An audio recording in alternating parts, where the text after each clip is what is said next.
नमस्कार विद्यार्थियों, स्वागत है आपका अपने YouTube channel GK by Jitendra Khichar. अगर आप कक्षा 11 के विद्यार्थी हैं तो इस वीडियो को अंत तक देखना।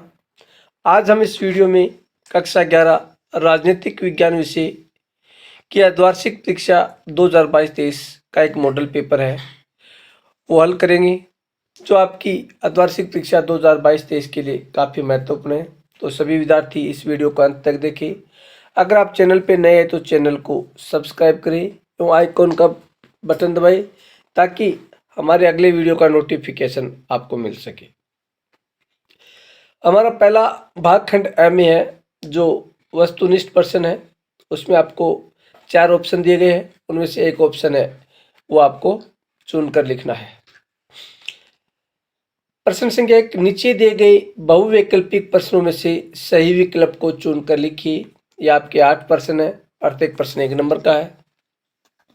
राज्य को जहाँ तक संभव है व्यक्ति के मामलों में हस्तक्षेप नहीं करना चाहिए, ये कथन किसने कहा था।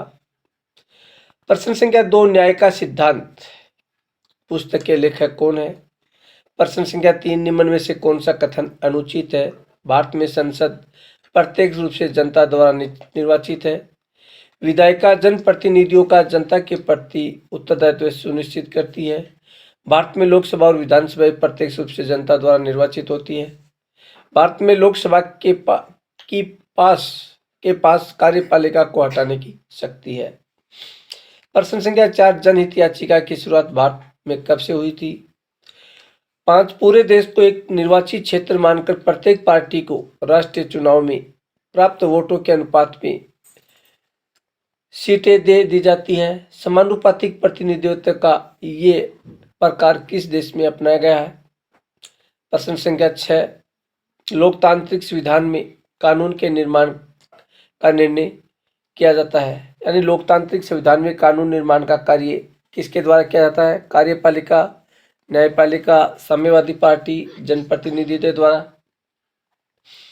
प्रश्न संख्या 7, प्राकृतिक अधिकारों की अवधारणा के अंतर्गत निम्न में से कौन सा प्राकृतिक अधिकार नहीं माना गया है।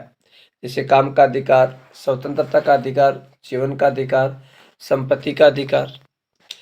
उसी प्रकार 8 का प्रश्न, निम्नलिखित में से किसने अपनी भारतीय नागरिकता छोड़नी पड़ेगी। ये 4 ऑप्शन दिए गए, उनमें से किसको छोड़नी पड़ेगी।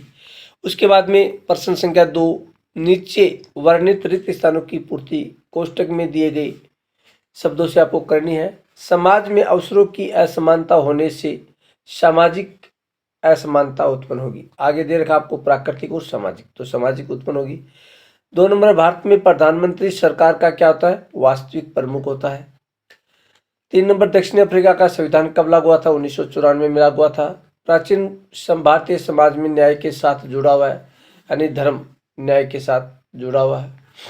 उसके बाद में प्रश्न संख्या 3 आपको सुमेलित करना है। प्रश्न संख्या 4 में आपको 12 प्रश्न दिए गए हैं, जो अति लघुत्रात्मक प्रश्न है, यानी आपको इन प्रश्नों के उत्तर 10 से 20 शब्दों में देना है। जैसे प्रश्न 1 है, प्लेटो के अनुसार न्याय क्या है। ये आपके 12 प्रश्न है।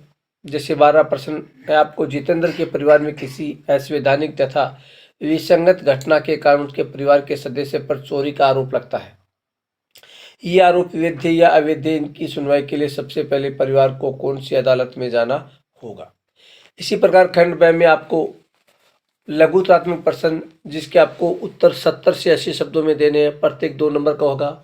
जैसे आपको राष्ट्रपति बनना है, इसके लिए आपको कौन सी योग्यता है, इसमें आपको क्या लिखना है, राष्ट्रपति की योग्यता लिखनी है। भारतीय संसद की 4 विशेषता लिखनी है। इसी प्रकार से खंड स में या आपको खंड ब में 14 तक प्रश्न है।